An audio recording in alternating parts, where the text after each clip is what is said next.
a breaking story we're tracking for you at this hour. The Supreme Court is out with its verdict. No clean chit to Nawaz Sharif yet. A probe team will be formed. It will submit its report in the next 60 days. ISI to be a part of that JIT, or the Joint Investigation Team. Now, there was no real evidence according to that judgment. Of course, it's a long drawn-out judgment running into 540 pages, details of which are still awaited, the finer details. And the Supreme Court has said that it will now probe into the money transfers and look into how much money was transferred to Qatar. और आज फैसला है, आज बड़ा दिन है और ये फैसला सुनने यकीनन फरीकैन भी यहाँ पर पहुँच गए हैं और इस कमरा अदालत में मौजूद हैं. Those are scenes of massive security presence earlier on outside of the Supreme Court in Islamabad. This is a huge verdict. There was a lot of talk about whether Nawaz Sharif will be found guilty. But right now, no clean conclusion. We do know that no clean chit has been given to Nawaz Sharif as of now. There will be another probe that will be carried out. A report will be submitted within the next 60 days. Ambassador G. Parthasarathy, former India High Commissioner to Pakistan, is with us here in the studio to break down this decision of the Supreme Court with us. Ambassador Parthasarathy, how do you see the latest developments now? A JIT is set to be formed. They'll look into the matter, investigate further and come out with a report in the next 60 days. Look, this is a complicated case for this reason, that the shell companies in Panama were all in the name of the three sons, the two sons Mariam and the Hassan daughter, and Hussein, Mariam Hassan and Hussein. Now, while you can say that that's a farce, you can't legally establish that that is a farce. Now, they are not a part of this setup. What is interesting is what you said about Qatar, that they want further inquiries on Qatar. The reason is, one of the witnesses who was willing to testify and sent a communication on behalf of Sharif that he had received money was the ruler of Qatar, the former ruler of Qatar. Right. Now, if that's a former ruler of Qatar, he enjoys diplomatic immunity, but he can't be summoned to the court, though he appeared willing. So I think what they're saying is that if there was this, if money was transferred, if money was laundered, we'd like to know the route followed. So it was not laundered. Right. If it was given, it was legal. It was legal that way, right. All right, that's a separate angle as well. A lot of charges that Nawaz Sharif, not directly, but his family faces, his daughter and two sons. Let's first go across to the Supreme Court in Pakistan. WION's Bureau Chief in Pakistan, Taha Siddiqui, is standing by with the very latest. Taha, it's over to you. What's been happening? Give us all updates. Well, the verdict was just announced a few minutes ago, and at 2 p.m. here. It's more than a 500-page long verdict, so it has to be gone through. But the main points in it are basically that 3 of the judges were in favor of a Prime Minister in office. 2 of them said that he should be denotified and the investigation should go on. But all of them have agreed on the fact that a joint investigation team will be set up, a JIT will be set up in the next 7 days, and that JIT has to investigate these corruption allegations further. The Prime Minister has to present himself in front of this JIT. His children have to present themselves in front of the JIT. But all in all, from what we see, the JIT has to be formed in 7 days, and it has to complete its investigation in 16 days.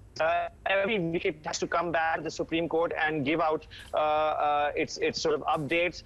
So all in all, the Pakistani Prime Minister has remained in office, but definitely with the fact that there were 2 judges dissenting and passing a dissenting note and saying that that the Prime Minister should be disqualified. The opposition is going to definitely use that. There's a highly charged environment. PTI workers, Pakistan Tehreek-e-Insaf, Imran Khan workers who were Imran Khan was one of the petitioners against the Prime Minister. They have been chanting anti-government slogans, while on the other side, the Pakistani Prime Minister's supporters were also present here. Behind me, you see heavy traffic, and now we're seeing that now this has gone into the next step of a joint investigation that will further prove or disprove the corruption allegations against the Prime Minister and his family. Right, Taha. So clearly it's a 3-2 split verdict that we're seeing over here. But even though an investigation will be carried out now into these allegations, be it Nawaz Sharif or be it his children, but what are you hearing about the fact that, there were calls that after the verdict he may have to step down? This verdict clearly not in Nawaz Sharif's favor, but looks like he still has time. Well, it has definitely weakened Prime Minister's position in the office, given the fact that two of the judges have called for his disqualification. But then again, it was a five judges bench. And because of that, three of them gave a case, sort of a verdict in favor of Nawaz Sharif. So in that way, he will remain in office. But definitely now it's up to how the opposition will behave and how the opposition will further lead this case. We already know that that Imran Khan has said that the Pakistani Prime Minister has lost sort of moral grounds to be in office anymore, and because of which it could be that sort of like street campaigning might be seen in the coming days, in which Imran Khan and other political opposition might call for. We've already seen early election calls, and the fact that the Prime Minister has lost moral grounds to be in office. All right, Ambassador Parthasarathy is with me in the studio. Taha, do stay with me. I'll come back to you in just a bit. Ambassador Parthasarathy, cut back to April 5th, 2016, when the Panama Papers leaked. Nawaz Sharif had to come on air, on TV, to clear the air. Today, no allegations. Nothing has been proved against him. Further inquiry will be set up. How do you see his situation? It's murky. It's murky. It's very, very murky because it's a 3-2 verdict. And let me tell you one more thing. In the Pakistan judiciary, the composition of the Supreme Court, there are judges appointed in the Musharraf period. So there is certainly, it's not like mercifully the Indian judicial system has not gotten into this, but there is a certain politicization of the judiciary there, especially those appointed during army rule. Right. So you also now have a feeling of the way the army goes. The army does not want a strong civilian leader. Whether it is Sirajul Haq or Imran Khan, they are both puppets in the army's pocket. Nawaz can't act independent of the army, but he has a certain authority because of his political clout, particularly in the Punjab heartland. Right. So this is going to be a murky period on this joint investigation team. Firstly, we'll have to see who heads it. Right, that's crucial. Because if it is headed by the ISI man, you will know what it is. Right. What sort of head and what sort of composition it is. So it's going to be very important to keep an eye on that. Because as I said, money laundering, yes, the Qatar thing, if they justify the Qatar thing, then Sharif is sitting pretty. Right. But if there is nothing to substantiate that Qatari money was paid to him and it was in some way repaid, then his case is weakened. All right. So the Qatar business comes back quite clearly, because I was also rather surprised about bringing in this ruler of Qatar. Why did he test it? What was the need of the former ruler of Qatar to do it? So there had to be some connection. Right. And that's what perhaps these... It really depends on what the Qatar trail which they have asked proves. If they prove that he got money from a ruler when he was abroad, fair enough, and it went to the children, and it went in for projects like steel. Because a large amount of money which they collected earlier went into steel plants in Saudi Arabia and UAE. Right. In fact, the joke about him in cartoons is he is known as the man of steel, especially by the Friday Times. Right. Well, right now, certainly it's tough to be that for Nawaz Sharif. Allegations against him. He's still not clear of all these charges. Taha, coming back to you, we were reporting, there was speculation that a joint committee will be formed to look into the matter further, and that's exactly what has happened over here. But talking about Nawaz Sharif's political opponents, the other parties, Imran Khan, they'll not sit quiet right now, even after the verdict. In terms of politics, what can be expected? Well, from what we say, what we see that the fact is that Imran Khan is already outside the Supreme Court just a while ago.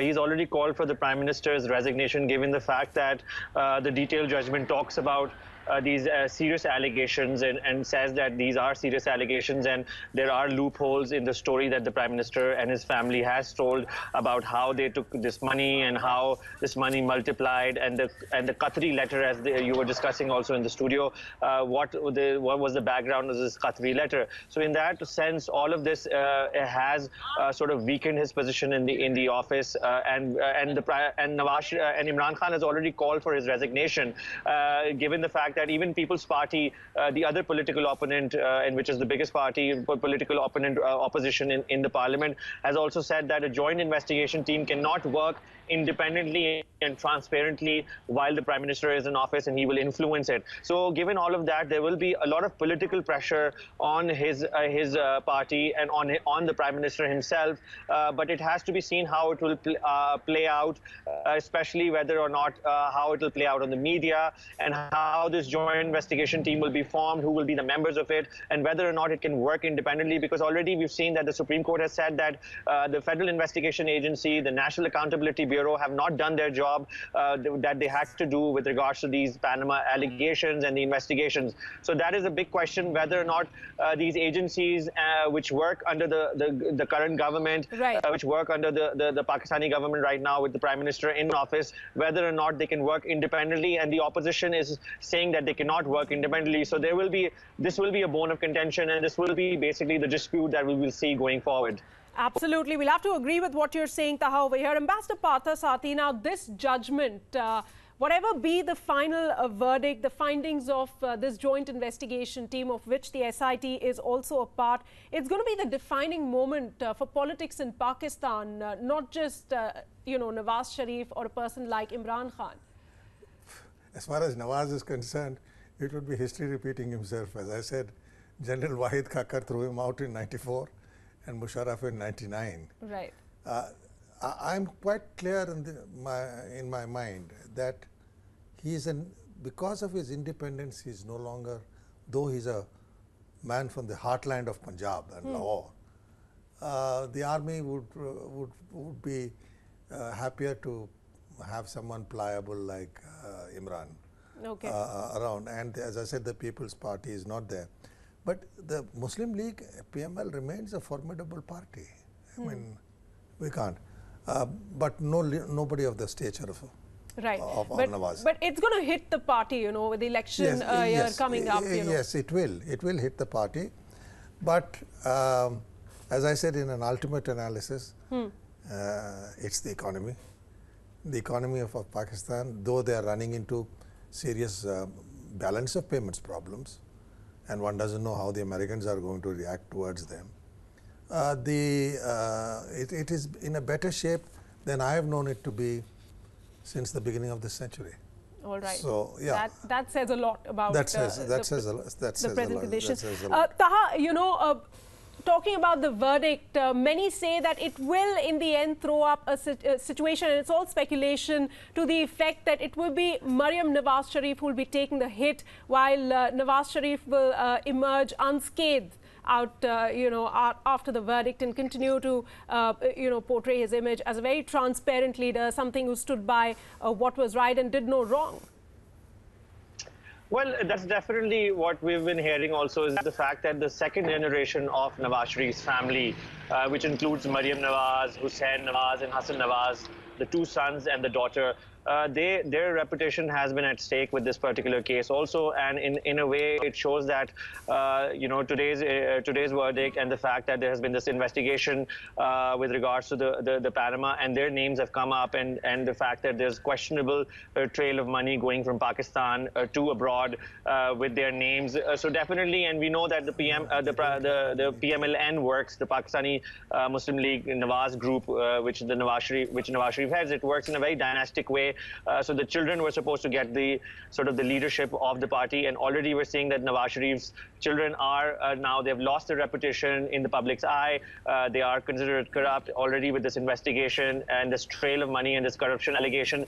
So in a way, in an effect, they have been they have been impacted most by this verdict, and in the coming days they will have more negative reputation towards them, and that whole plan of the PMLN to hand over them the mantle of the party, that will all be affected. All right. Ambassador Parthasarathy, do you think that perhaps the most crucial point that's going to work in favor, if at all, of Nawaz Sharif will be the fact the Panama Papers did not name him directly, and B, whatever we saw today with the 3-2 split? Yeah, and the other thing is, I've heard your representative in Lahore.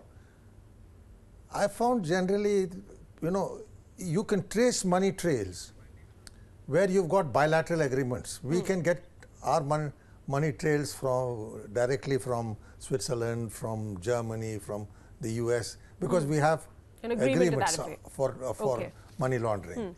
Pakistan does not have such agreements. And second point is, nobody has such agreements with the Gulf Arab states. That's the way they function. Right. And the involvement of these money flows has largely been Saudi Arabia, UAE, and Qatar. And they all regard Nawaz quite high. So they're not going to give anything which matters, and the SIT can do what it wants. Okay. But if they have something in his favor, they'll certainly do it. Because if the money trail establishes there was what the ruler and Nawaz have claimed, it remains to be seen. But it is very murky, because there is also the political factor.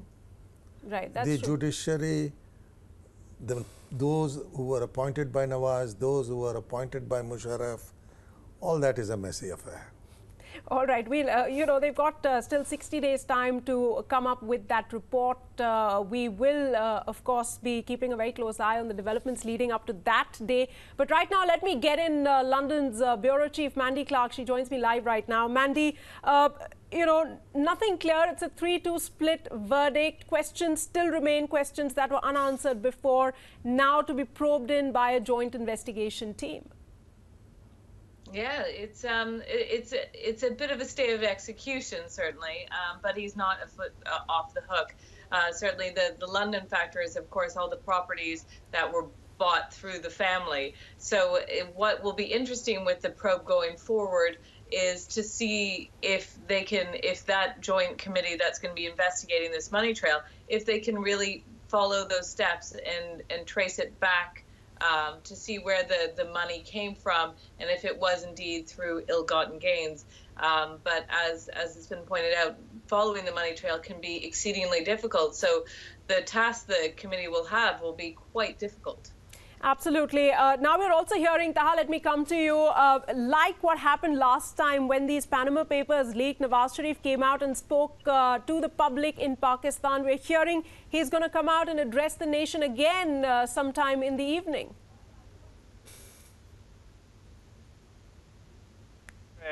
And his family have actually released photos of congratulating each other, hugging each other. They were all sitting in Lahore, and some of them were in Islamabad, and they were all together, the Prime Minister, his brother, Shahbaz Sharif, who's the Chief Minister, and other family members. They've released photos on social media which they're showing to be congratulating each other, saying that the way the verdict has come out, it has been in their favor, because obviously the Prime Minister has not been disqualified as was being expected, that he might be unseated. Did not come out, that decision did not come out. The way the PMLN or the Pakistani Prime Minister and his family and all of them from the political parties, from the political parties, are playing this as their victory, and which there will be an address later on, expected address from the Prime Minister later on today. Absolutely. Ambassador Parthasarathy, we always talk about it, how perceptions are so important in politics. Now, he hasn't got a clean chit, but the way the party is projecting what the Supreme Court has said, certainly it's going to have an impact as well, how the people take in what the Supreme Court has said. He's not guilty. As I said, it's not the special investigation team is going to run into a wall in the Gulf. You see, in the case of, for us, as I said, the Western countries, the OECD countries, we have arrangements. Right. In the case of Gulf countries, particularly Saudi Arabia and UAE, they have been helpful to us in terrorist funding and dealing with terrorism. But it is not something of this political sensitivity. And I wonder, because when I was there when the coup took place and Nawaz was overthrown, it was the Saudis who sent a very clear message to Musharraf that don't you harm a hair in his head. And Musharraf was forced to let him go to Saudi Arabia. So he's held in that sort of regard by Saudi Arabia. Qatar is a new player, so I'm not very clear how this is going to play out. That's why I was rather surprised that, because the earlier investments of the Sharif family were largely Saudi Arabia and UAE. Right. All right, let's see what happens. This letter has been submitted as evidence in court. Letter from the Qatari royal submitted in court as evidence by Sharif's lawmakers. Dawn is reporting that it was dismissed earlier on during the hearing. But Mandy, coming back to you, give us a sense of, going back to what happened when the Panama Papers leaked and the kind of charges that were leveled, what the Panama Papers talked about as far as the properties of Nawaz Sharif and his families was concerned in London. Take us through a bit of those details. Well, certainly, what the Panama Papers seem to allege or expose was that the Sharif family, through offshore companies that they ran, had purchased a number of properties across London. Now, London has prime real estate, and this real estate is worth millions and millions of pounds. And it is seen as a loophole in many places as a way to launder money. Certainly, there's been accusations of other countries buying London property to clean money. So that was ultimately the accusation, that they had used these offshore companies, and the accusation from other political parties was that the money was ill-gotten means. They bought these properties, and it helped launder this money to clean it. But also, they never declared it in their personal wealth. So there's also accusations of tax avoidance, and those are the big issues around the purchase. That you're allowed to buy London property, but it's the way that these properties were bought, and the discreteness and the smoke and mirrors around who actually owns it, how these properties are used. And that was the real concern that was the link to the Panama Papers. Of course, Panama Papers, as you pointed out, didn't directly point to the Prime Minister, but the offshore companies that his family's own. Right. Taha, coming to you there in Islamabad, give us a sense of, for the viewers who just tuned in, because this is very important what the Supreme Court has said today. Of course, we don't have the detailed judgment. It's pretty long, running into more than 500 pages. But if you could quickly run us through what happened in court today, what did the Supreme Court bench say? Well, the Supreme Court verdict came around about like 50 minutes ago now. And basically, as you mentioned, also it's more than a 500 long document. The main features of it are the fact that the Pakistani Prime Minister and his children have to be investigated, further investigated for these corruption allegations. So that's the main point about it. How they have to be investigated is through a joint investigation team, which has to be set up in the next 7 days. And that joint investigation team has to come out with a report within the next 60 days. So within 2 months, it has to come out with a verdict whether these corruption allegations are true or not. One of the things that we kept hearing about was the letter from the Qatari government, the Qatari royal family, in which they had said that the Qatari royal family had provided money to the Prime Minister's family and the Prime Minister's children, and that's how they multiplied their wealth abroad. And so that has come under question, and the Supreme Court is saying that that is sort of questionable as to how this. So that has to be further investigated, whether that letter provided from the Qatari royal family is true or not. The joint investigation team will every 7 days, every week, will come back with findings to the Supreme Court bench. The Supreme Court bench was consisted of 5 judges, out of which 3 judges ruled in favor of Nawaz Sharif and 2 judges ruled against Nawaz Sharif. In favor of, but all of them had a consensus that further investigations need to be done in these corruption allegations in which the Prime Minister and his family are involved. The 2 of the judges which were have also passed a dissenting note in which they have said that the Prime Minister needs to be disqualified and he should not hold the Prime Minister office anymore. We also know that the opposition, which includes Imran Khan, who was one of the petitioners, the People's Party, which has also been following this case very closely, they've all called for Prime Minister's resignation on moral grounds, saying that an independent investigation cannot be done while he holds office and he will influence this joint investigation team. So now further developments will be seen as to how things go from here. Absolutely. One thing is certain, Nawaz Sharif's moral authority has been impacted. It was impacted earlier as well. And now after today, what happened in the court, yet again, we see that taking a hit. Ambassador Partha Sarthi, of course, we're sitting here in India and talking about what's happening in Pakistan. But this is something which is actually better than seeing Pakistan go into complete state of instability. We were talking about how if Nawaz Sharif were to be indicted, to be found guilty, things would have taken a turn, far worse than what we're seeing at this point. So this still, would you say, is a rather stable stable verdict in the fallout? It's uncertain now because it depends on whether Sharif having put himself out on a limb on this Qatar thing, is able to get anything to substantiate it. If he doesn't, and there is some more about any links between his children and him with regard to these transactions, and there are hundreds and thousands of those transactions, then he would be in trouble. So, am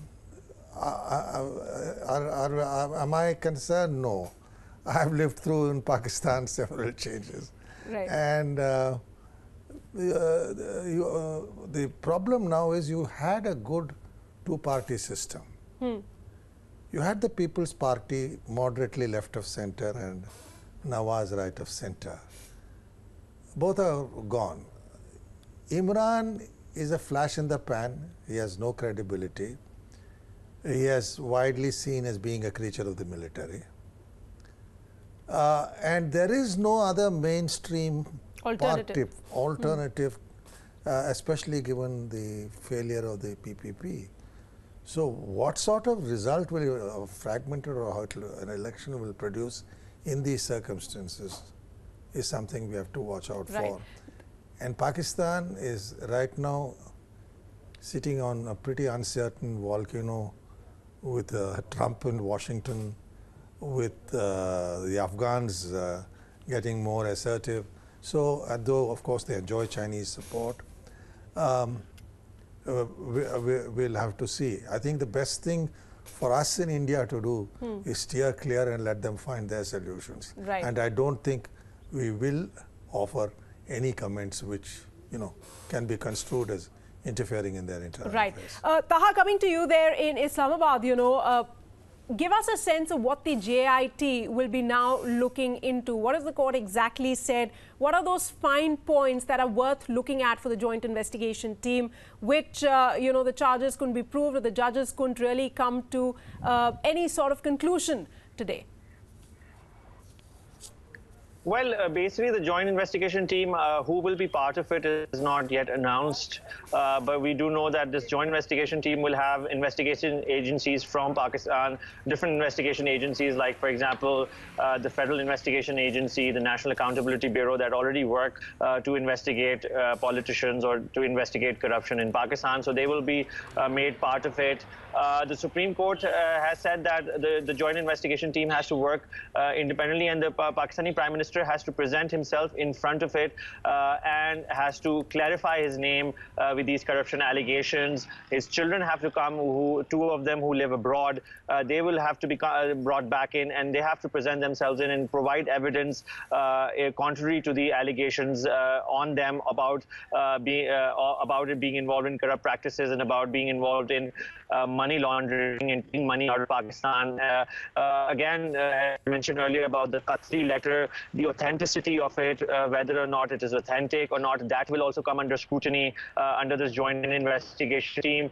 So in a way, the fact that sitting Prime Minister has to present himself in front of an investigation team sends out a message that he's definitely, in a way, what the political opposition is saying is that he's lost the moral ground to be in office anymore, and he's certainly weakened. But again, both sides are spinning it in their own way.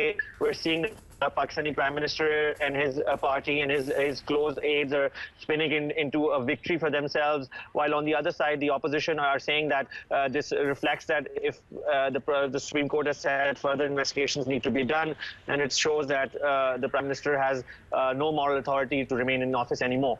All right, that's quite interesting, the way things have developed in Pakistan, and something which is on the expected lines after a verdict like this. Ambassador Parthasarathy, what do you believe more? Do you think, the fact that he's not been found guilty is a victory of sorts at this point in time, or is it actually has already hit Nawaz Sharif's position? How would you look at it? No, I don't think his position is all that strong. Don't forget, these two judges who have ruled against him will continue to do so, and the composition of that bench isn't changing. So it just requires one judge to change his mind. That's right. Now, therefore, he is in a delicate position. The best he can hope for is a sort of verdict where things are left murky. Because I said, unless he is able to establish that, yes, as he claimed through the Qatari trail of how he got his money, unless he is able to establish that, non-establishing it hurts him. Right. Not establishing it. And do you think he's going to take the opportunity to come out and, address the people of Pakistan? Oh, absolutely. Knowing Nawaz loves an audience, he will come and address the people of Pakistan. He's a good speaker. And always starting with Mere Aziz Hamwatano, and he's okay. I think, therefore, that is a given. Right. And let's see how it's played out in Parliament. Absolutely. Mandy Clark is there in London. Mandy, if I can come to you, we've seen over social media also there is some sort of support in the build-up to this verdict as well. But questions still remain about the properties in London, something that still really puts Nawaz Sharif's kids in a very, very delicate position at this point. Even if Nawaz Sharif there, we continue to say that not directly named in those leaked Panama Papers. Well, yeah, no, it's definitely a stain on the family. These properties are worth millions. It's Millionaires Row. It's in the most ideal, most sought after place in London. So, of course, questions will be surrounding these properties and what will they do with them. Now, they have no legal need to get rid of them, but they might choose to look better. To offload these properties, so it doesn't look that, because it's all about perception, that it doesn't look questionable that they are taking money, using these offshore companies and having these kind of luxury foreign properties. Certainly that doesn't look well, just as a perception to the people of Pakistan. There's no legal impetus for them to get rid of the properties, but it might be an option they'll pursue because of the image it portrays. Absolutely. Taha, give us a sense of what happens next in terms of politics, elections not very far away. Nawaz Sharif finds himself in a bit of a spot. No other, credible or a strong political alternative at this point in time in Pakistan. How does campaigning here look like ahead of elections, given this huge scandal that has hit Nawaz Sharif and his family? Well, some of the political parties are already calling for an early election. They're saying that we should have an early election. We know that the election is supposed to be scheduled in next year in May, if all goes according to plan. And the government has said also that it will not call for an early elections. But at the same time, Imran Khan, which is the biggest political opponent of Nawaz Sharif and has led, the rallies and sit-ins against the sitting prime minister in the past also. He has already said that there will be public rallies, and yesterday there was a big press conference that he did before the verdict came out, and he said, whatever the verdict comes out, we're going to hit the roads, we're going to be out in numbers, and we're going to pressurize because of the fact that, the prime minister cannot stay in office after these corruption allegations. And so the political opposition is already pushing for early elections and are trying to say, and again, also at the same time, because of this particular case, the prime minister's sort of credibility has in a way eroded in the eyes of the politicians and in the eyes of the public, and the media is also playing it. So, and already there are other issues with the Pakistani prime minister right now. For example, in the sense that power cuts are a big issue in the country. There are protests going on. So the prime minister is feeling sort of cornered from all around. But despite that, what we saw earlier and what we heard earlier, like till last night, until early on before verdict, the government is firm, saying that it will not call for early elections. But that's what the opposition wants. That they want to go, they want to cash in on this sort of verdict as soon as possible, because it's fresher and it's fresher in the minds of people to sort of in a way cash in that sort of loss of popularity for the prime minister and ask for early elections so that they can gain from politically gain from this sort of these developments that have been happening. Absolutely. The opposition looking to capitalize on this fresh verdict. Let me also get in WION's correspondent Ramesh Ramachandran. He joins us live right now. Ramesh, the split decision of the Pakistani Supreme Court in, not really against Nawaz Sharif, but it's definitely kept him from being disqualified. There were a lot of talks. What happens if the verdict goes against him? Will Shahbaz Sharif take over? What next? Indeed, Sana, on the face of it, as I look at it, he's got 67 days of reprieve, in a sense, 7 days to constitute the joint investigation team and another 2 months to complete the investigation. So it remains to be seen what the eventual verdict or judgment in the case will be. But that said, as Taha was pointing out there a short while ago, Sana, politics, let's admit, is a game of perceptions. And in the game of perception, Nawaz Sharif may have lost out on that count. So I guess the choice before his party and himself, the first family, as it were, is binary. Is it to go in for a snap poll, early elections, advance it before next year's scheduled election, or step down, step aside and make the interim prime minister either his own brother or the finance minister? So it remains to be seen what the next course of action for Nawaz Sharif might be. But that said, a function of that would be the dynamic between the political establishment and the Pakistani military establishment of the day. And we will get an indication of that come 7 p.m. or 7:30 p.m. India time, when Nawaz Sharif is expected to address the Pakistani nation. Sana? Absolutely. Ambassador Partha Sarthi, now we've been talking about this. It's absolutely crucial at this point to now see who constitutes this joint investigation team and how did they go about and what really allegations, are they going to focus on, submitting, whether be it the letter from the Qatari family. Those are going to be some of the key questions as far as determining how the case moves on from here onwards. 67 days, as Ramesh there pointed out, is all the time that Nawaz Sharif has before a final decision is arrived at. Well, frankly, it is going to depend on who is nominated to head the investigation team. I mean, it should be someone of impeccable integrity and stature, who is not going to be either swayed by the military or by any political considerations. Right. There are people like that, some of the Pakistan police officers I have known. But here again, the predominant force is the military. How the court goes about doing that, it is difficult to say. But as I said, it is going to be much the chairman, because, and the other point is his disadvantage. One more judge swings the other way and he's lost. That's right. That's right. That's also going to be key. Taha, coming back to you, we are talking about the case over here, but give us a sense of, in this verdict today, there are dissenting judges, there are dissenting voices. There's a lot of, the atmosphere is also politically charged. What are the 2 or 3 main points that Nawaz Sharif has to look at this point in time in order to move forward to make sure that Pakistan is stable no matter what happens ahead in the next 60 days?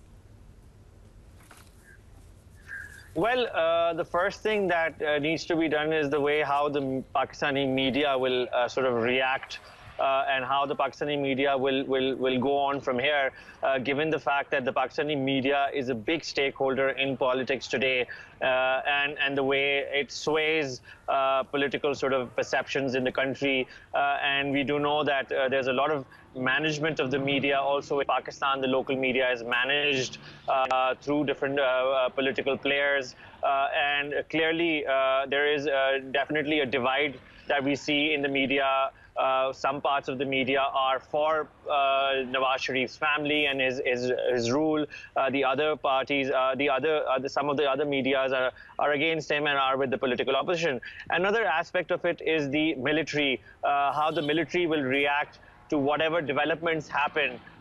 For example, if Imran Khan leads a street protest, and we've seen that before happening in 2014 when he carried out sit-ins. I'm standing on the Constitution Avenue right now. This is where he tried to storm the parliament, and at that time there was intervention from the military to stop him from doing anything further. So whether or not the military goes the civilian way and tries to strengthen the parties in the political party in power and Nawaz Sharif in power, or whether it sort of strengthens or tells Imran Khan to lead the way.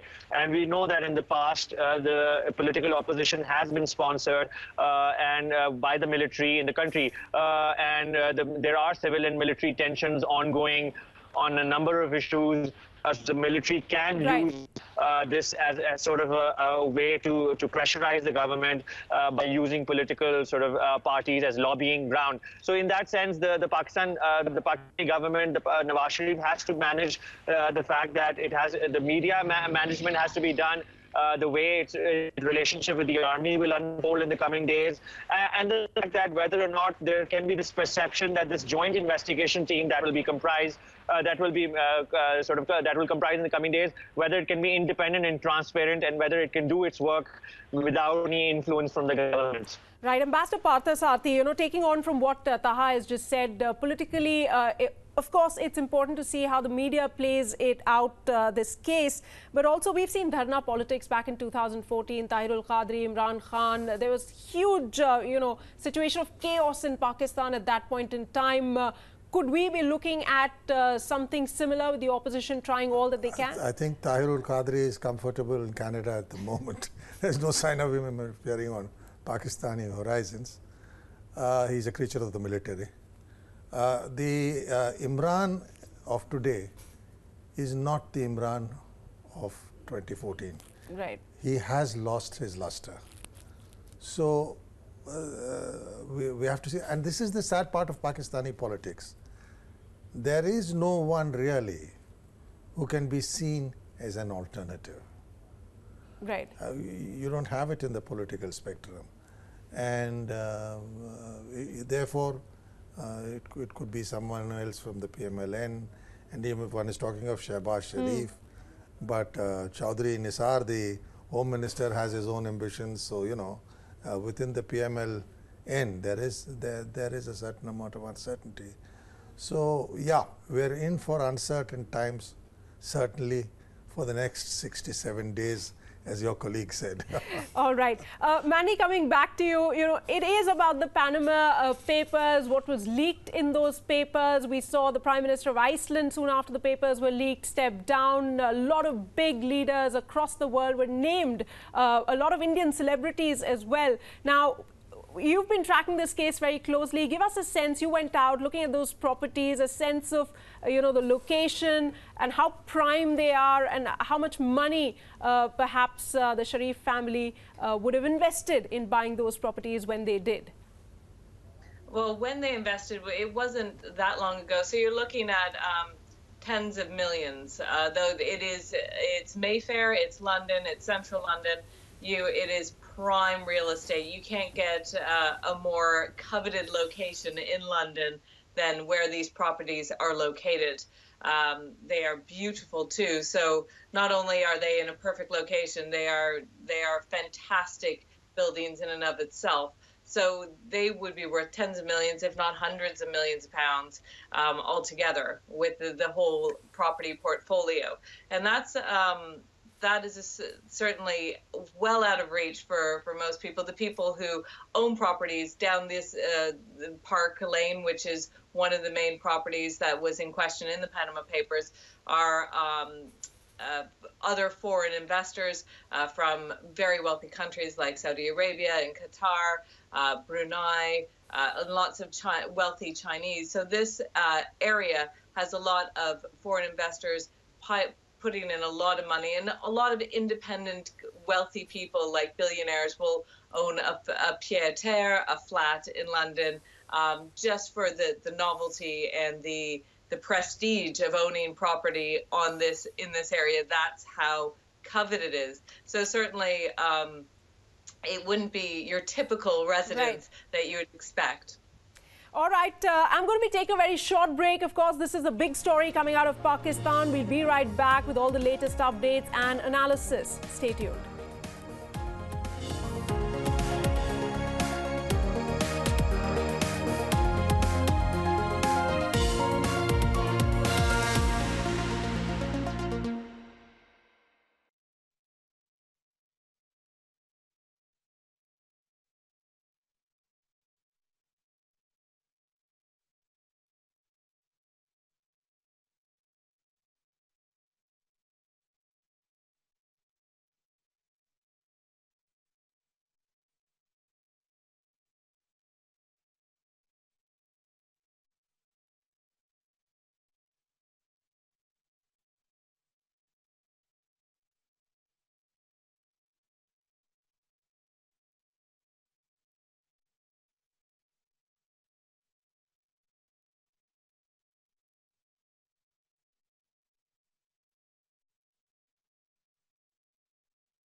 You're watching WION with me, Sana Khan. This is the Panama case verdict. The Pakistan Supreme Court in Islamabad has decided to constitute a joint investigation team, of which it said that the ISI will also be a part to probe allegations against Nawaz Sharif and his children, Maryam Sharif, Hussein and Hassan Sharif. That's the latest that we're getting to you. And the Supreme Court also said that in this case, Nawaz Sharif will have to be produced in the court for questioning, and they needed to know how much money was transferred to Qatar, one of the judges said. Now, the verdict was split 3-2. We are trying to analyze the impact of the verdict, what happens in the next 60 days. That is when the report of the JIT will come out. Joining me here in the studio is Ambassador G. Parthasarathy, former Indian High Commissioner to Pakistan. Mandy Clark, London's Bureau Chief, joins me live. Taha Siddiqui, our Pakistan Bureau Chief, joins us live from outside of the Pakistan Supreme Court in Islamabad. Ramesh Ramachandran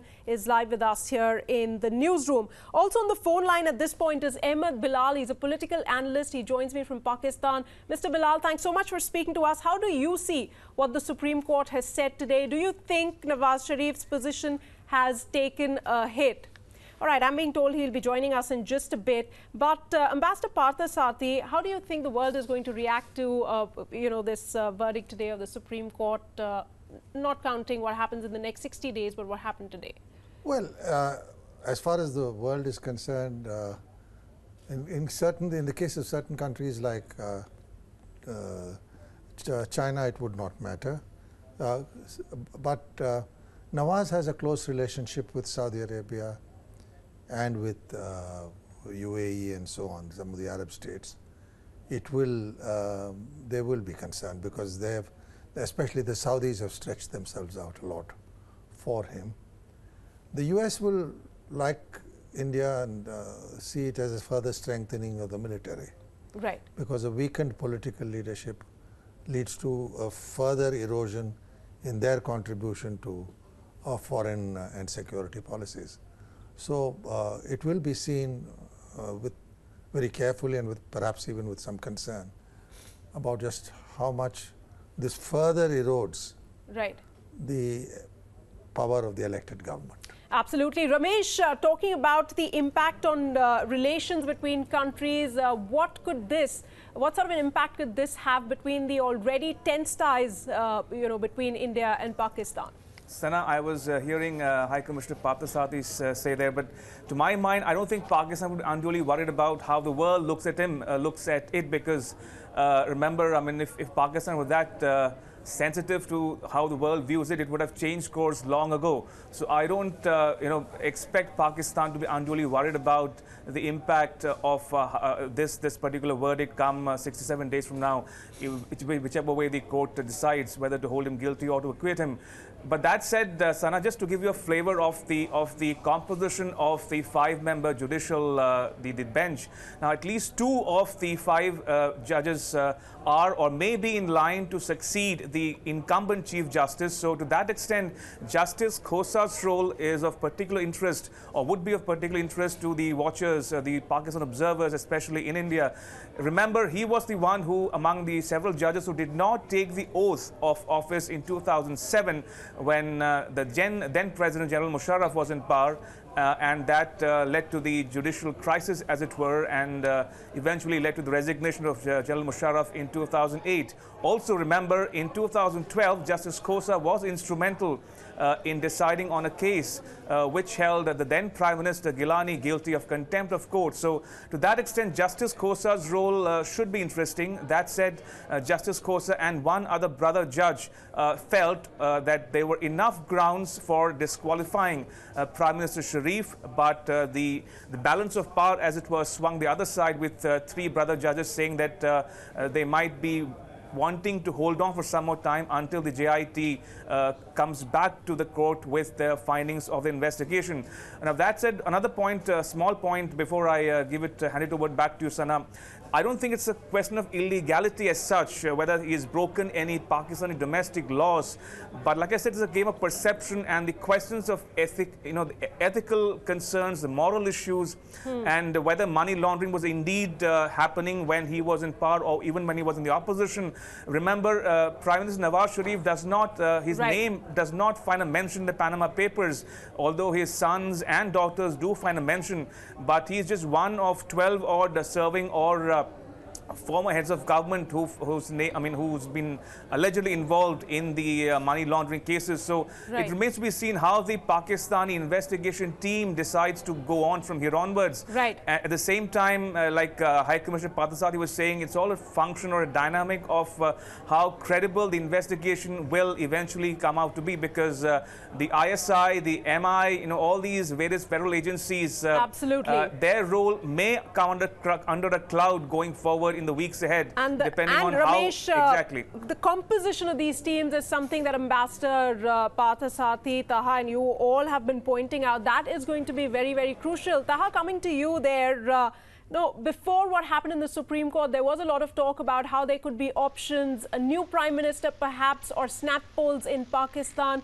That seems to be a reality as we go into the next 60 days of investigations. Of course, adding another 7 in that time period, we're hearing that those teams will be decided, the composition will be decided. Well, it depends on how it plays out, given the fact that we saw yesterday Imran Khan already said that he will take to the streets, and Imran Khan enjoys considerable street power. Another one of the parties which are involved in the petitioners was Jamaat Islami, Sirajul Haq, the chief of Jamaat Islami, who also enjoys considerable street power. And these political parties can bring out supporters onto the street and pressurize the Prime Minister. And we've seen that before happening also, when there was complete chaos, as you were mentioning, in Islamabad. The streets were, there was a complete lockdown of Islamabad. The administration was completely paralyzed. There was nobody that could properly work. The parliament was even stormed. Pakistan television was stormed by protesters demanding an end to Nawaz Sharif's government. So all of that keeping in mind happened only a couple of years ago. Keeping all of that in mind, it could play out in that way in the coming days. And one of the important factors in all of this is that the last time around it happened, there was only Imran Khan's party, which was in the parliament, that was leading these protests. Right. This time around, we're seeing a sort of, a kind of displeasure and a kind of a disconnect with the People's Party also, which is the second, which is the main opposition in the parliament, and they're also not really happy with the way the prime is working. And if they join hands with the PTI, and if they come out on the streets, that's almost all of the parliament in opposition coming out, and that would give a lot of credibility and credit to this opposition and these street protests and demonstrations, if they might happen in the coming days, pressurizing the Prime Minister into doing something which they demand, or for example, calling early elections, right, or even stepping down. But for right now, for the next sort of few days, the pressure on the Prime Minister has a bit, in a way, cooled down, in the sense that the verdict has not come, against Prime Minister in the way that was being expected. Gives him some breathing space at this point. That's right. Now, Ambassador Parthasarathy, what do you think will the impact be? Let's say, do you think the PMLN at this point is strong enough, if a verdict were to come against Prime Minister Nawaz Sharif, it can sail through that verdict, call for an early election, and somehow try and work it to their advantage with the absence of strong opposition? I doubt if he would be able to survive a really adverse verdict. And it's interesting that Ramachandran made the point, your colleague, that Justice Kosha is next in line to be the Chief Justice. Mm-hmm. And he is apparently, which I'm now learning, voted against Nawaz. So he is in a very delicate bind. I mean, all this confidence and speeches is fine, right, but he's in a very, very delicate bind. I'm not too sure that Zardari will be enthusiastic about, rushing to replace him if the alternative is to be Imran Khan. Zardari gets along much better with Nawaz, right, than with Imran. So we'll so you're saying he wouldn't be able to survive. So that puts a big question mark on the stability of and that is the matter of concern. Right. Nobody wants to see, at this point in time, apart from its other problems, a growingly unstable Pakistan, which will again ultimately mean a de facto, if not a de jure, army will take over. All right, let's see what happens over the next 67 days. A 3-2 split verdict. Very important developments taking place in Pakistan. 7 p.m. Pakistan time is when Nawaz Sharif is going to address the nation. I'd like to thank all of you, Ambassador Parthasarathy, Taha Siddiqui from Islamabad, Mandy Clark from London, Ramesh Ramachandran there from the newsroom, for joining me here and talking about this important verdict. Taking a short break, stay tuned. We'll be right back with more news and updates.